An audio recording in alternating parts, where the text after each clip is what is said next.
selamat datang di podcast Tangguh. Pada hari ini kita akan membawakan suatu topik tentang strategi ketahanan ekonomi di situasi yang tidak pasti. Nah, di hari ini kita nggak cuma berempat aja nih, tapi kita bersama narasumber kita hari ini. Halo Bapak, bisa perkenalkan dulu Pak ke teman-teman nih. Alhamdulillah, Assalamualaikum warahmatullahi wabarakatuh. Nama Assalamualaikum. saya Jua Pangersa, saya dari Kota Bogor. Untuk saat ini sebagai pengusaha dan wira swasta. Halo Pak Jua, gimana kabarnya hari ini Pak? Alhamdulillah baik-baik saja. Baik. Pak Jual, sebelumnya terima kasih juga nih udah bersedia juga nih jadi narasumber di podcast kali ini gitu. Nah, saya mau tanya nih Pak, bagaimana sih Pak awal perjalanan Bapak dalam membangun usaha yang sedang Bapak jalankan sekarang, dan usaha tersebut tuh ada di bidang apa aja Pak? Boleh diceritakan? Alhamdulillah saat ini usaha yang saya jalankan dan sudah berhasil, yaitu pertama kontrakan rumah ya. Kontrakan rumah yang dari awal 1 atau 2 pintu sekarang udah ada sekitar 50 kurang lebih lah. Nah, terus di samping itu saya buka jual beli showroom mobil dan motor bekas. Ya mengikuti arus saja.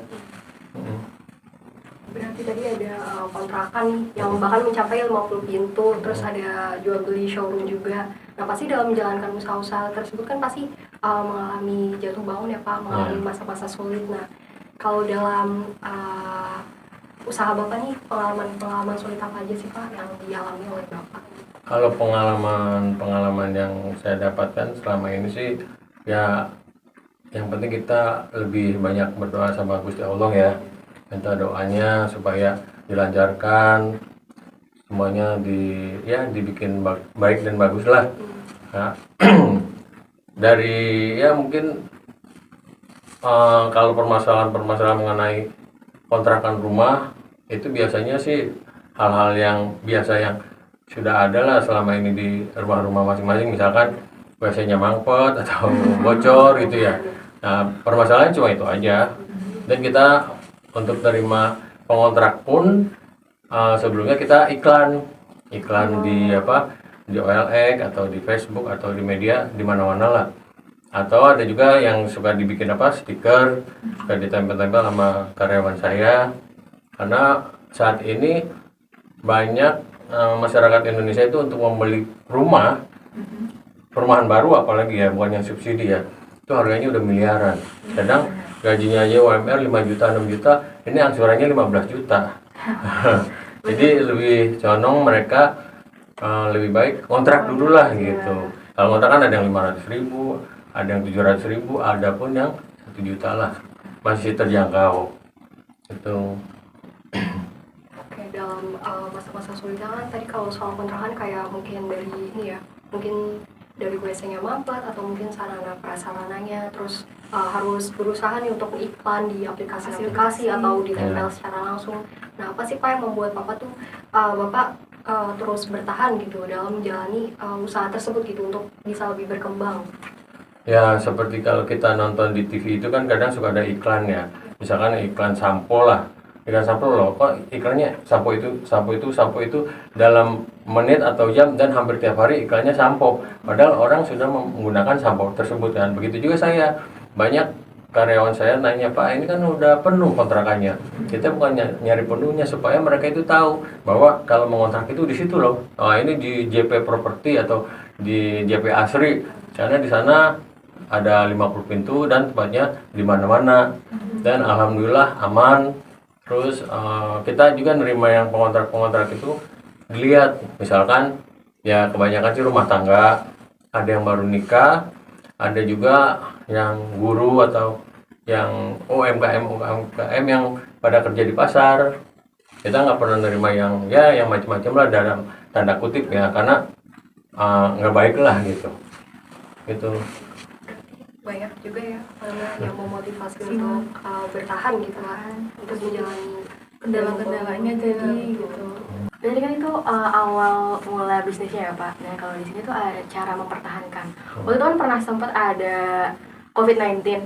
Nah itu bagaimana sih strategi Bapak dalam mempertahankan bisnis yang udah Bapak bangun gitu? Mungkin bisa jadi inspirasi gitu bagi anak muda yang baru memulai bisnis tapi udah Struggle gitu. struggle atau di ujung tanduk gitu Iya. mereka.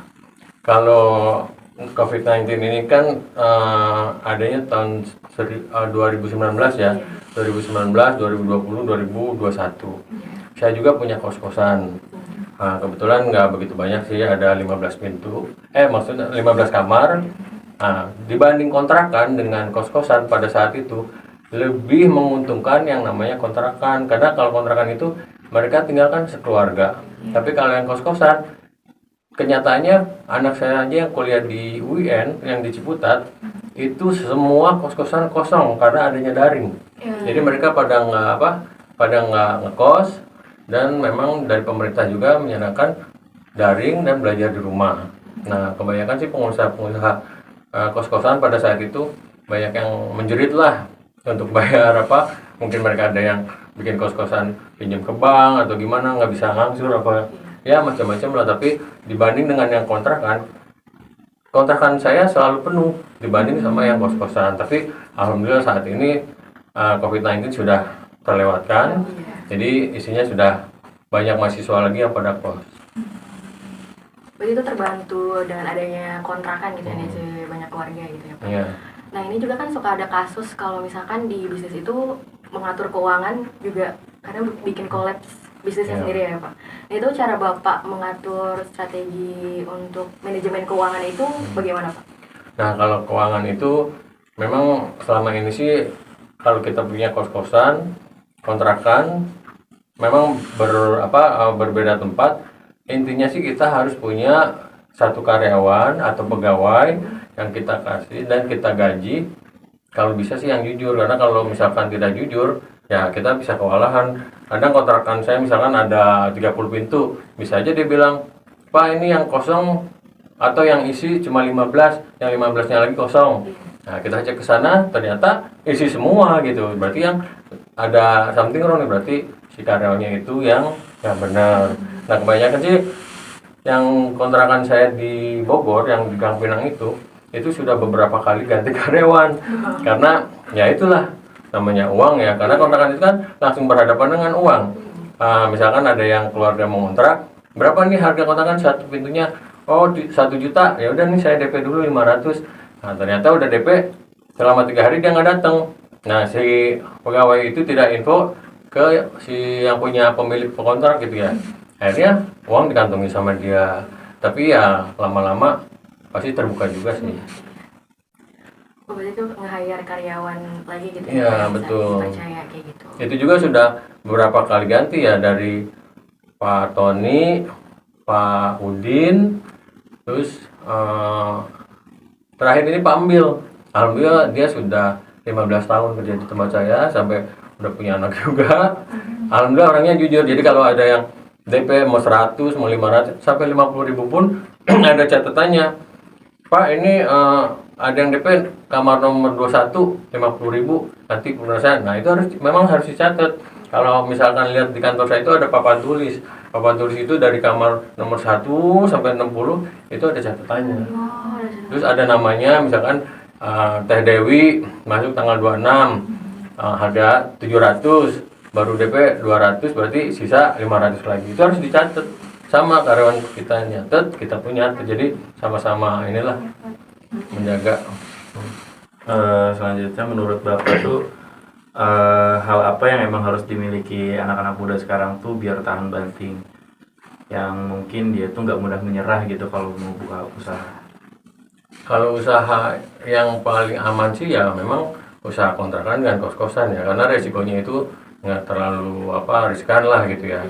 Paling cuma perputarannya lama tapi aman, sampai kapanpun juga itu aman.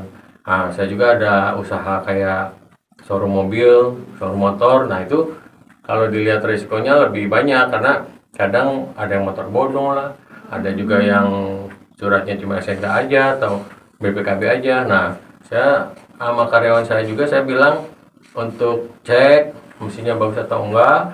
Terus intinya surat, jangan sampai kita tergiur dengan harga murah, suratnya nggak lengkap, ternyata itu motor curian atau apa, nanti jadi bermasalah juga di kemudian hari gitu. Lebih baik cari yang jelas-jelas lah gitu. Nah terus untuk menjaga untuk anak muda sekarang, bisnis apa sih yang bisa ini apa kuat atau Buat tahan banting. ya kuat tahan banting? Ya sebenarnya kalau bisnis itu harus dari pribadi dan dari apa ya, niat apa ya yang dia mau gitu kan. Kadang Passionnya. ya passionnya apa. Kadang kalau misalkan dia bisnisnya jual beli mobil atau jual motor, terus larinya ke jualan di pasar atau apa gitu ya, nggak masuk juga percuma gitu. Tapi alhamdulillah kalau saya karena dari dulunya udah berjual bisnis apa aja masuk. Saya ada usaha kontrakan, kos-kosan, jual beli motor bekas, mobil bekas gitu, showroom. Terus sama ini apa properti. Kadang saya jualin lahan, kaplingan, kayak gitu-gitu. Oke, berarti menurut Bapak tuh biar tahan banting itu kita harus melihat dari segmen pasar mana yang memang market kita dituju sama passion kita tersendiri. Iya. Kira-kira tips praktis nih buat yang emang mahasiswa yang bisa Bapak berikan tuh ke mahasiswa atau pemula yang ingin memulai usaha tuh kira-kira apa tuh Tipsnya gitu Pak. Ya tipsnya jangan pernah mengeluh, jangan pernah apa pesimis ya, harus optimis terus. Namanya orang berhasil itu, saya juga beberapa kali ya banyak lah istilah jatuh dan bangun ya. Tapi jangan dengan adanya jatuh kita langsung termenung atau wah ini bukan bidang saya atau apa. Sebenarnya tuh Gusti Allah itu udah ngasih ke manusia itu jalan hidup masing-masing. Istilahnya garis tangan kita yang memang sudah ini bagusnya kamu jadi polisi nih, atau ini bagusnya kamu bisnis apa kuliner kan sekarang lagi musimnya, atau bisnis apa jual beli motor atau apalah. Yang penting intinya kita cari duit itu halal. Terus kita harus punya motivasi dalam hidup, harus berhasil. Jatuh lagi ya, ini kan baru sekali. Misalnya kita lihat-lihat yang apa saudagar-saudagar atau yang kolong juga itu mereka udah beberapa kali, tapi dijalanin terus, akhirnya kalau sudah berhasil ya alhamdulillah kita petik keuntungannya gitu. Jadi kuncinya jangan menyerah gitu. Ya jangan menyerah. Sekali gagal ya udah coba lagi Ya. gitu. Jangan pas sudah gagal udahlah nggak cocok Iya, gitu. betul. Oke. Berarti mungkin saya rangkumkan gitu ya. Dari awal Bapak membuka usaha itu pastinya mengalami kesulitan-kesulitan ya kan, ada jatuh bangunnya juga, tapi juga ada motivasinya lah untuk mempertahankan. Terus juga tips buat teman-teman semua gitu ya, membuka usaha itu tadi kuncinya adalah jangan menyerah gitu. Sama buka usaha lah yang sesuai sama passion kita tuh gimana, supaya pas menjalankannya tuh nggak berat. Terus ternyata pas menjalankan usaha tuh nggak cuma soal uang doang, tapi harus ada strateginya. Terus harus punya keberanian lah buat mengambil keputusan gitu ya Pak. Terus juga punya mental yang kuat juga berarti. Kalau gagal sekali ya coba lagi gitu. Jangan pesimis. Terima kasih banyak Bapak atas cerita dan ilmu-ilmunya nih pas perjalanan usaha dari awal sampai akhir, terus dikasih tips juga tuh jangan menyerah gitu. Dari keseluruhan ini nggak cuma ada senang-senangnya doang, pasti ada pahit-pahitnya juga ya Pak. Ada jatuh bangunnya. Ada jatuh bangunnya, nggak tiba-tiba langsung sukses besar, langsung atau besar. jangan jatuh terus kita kelelep gitu kan. Udah kelelep nggak ada yang nolong, akhirnya ya gimana nggak ada yang nolong gitu ya. Yang penting ya kita yang nolong itu ya yang di atas. Jangan lupa Sering berdoa juga. iya. Sholat 5 waktu atau subuhnya segala macam, minta aja. Terus kita misalkan punya kemauan buka usaha apa, sholat hajat dulu 2 rakaat atau 4 rakaat, baru siapa tahu lah dengan ini kita dilancarkan gitu. ya. Baik, kalau gitu dari cerita-cerita ini semoga teman yang lagi nonton nih bisa mengambil lah hikmahnya atau poin-poinnya gitu dalam membuka usaha. Jangan gampang menyerah, harus sesuai passion gitu.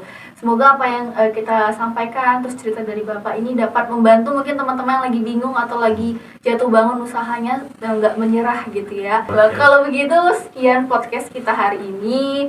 Sampai ketemu di lain waktu teman-teman. Bye. Dah.